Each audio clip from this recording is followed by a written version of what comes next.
تو اس لیے ان ستاروں کی عظمت کو اجاگر کرنا مقصود ہے کہ بڑا عظیم کام وہ انجام دیتے ہیں دین کی حفاظت کے لیے.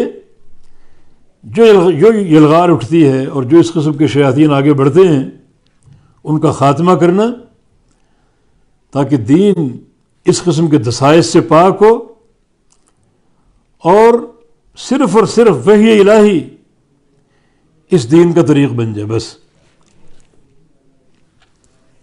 دنیا میں جو علماء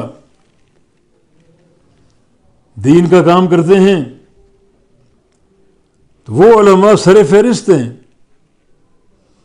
جو باطل کے حملوں کو رد کریں اور دین کا دفاع کریں. دین اسلام پر جو آفت اٹھتی ہے، جو الغار اٹھتی ہے، اس کا کلا کما کریں تاکہ حق آشکارا ہو جائے، حق اجاگر ہو جائے. وہ علماء زیادہ قابل قدر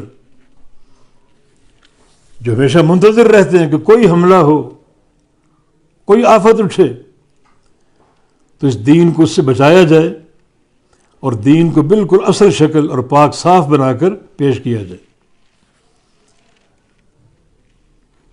جیسا کہ ایک حدیث میں ملائکہ کے آسمان کے محافظ ہونے کا ذکر ہے،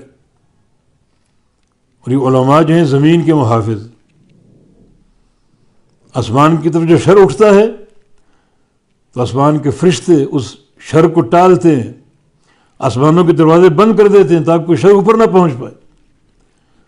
تو علماء یہ دین کے محافظ، باطل کی الغار، کفر کی الغار، اہل بدعت کی الغار جو حق پر ہوتی ہے، علماء اس کا قلع کما کرتے ہیں تاکہ حق بالکل صاف اور خالص شکل میں موجود اور محفوظ رہے.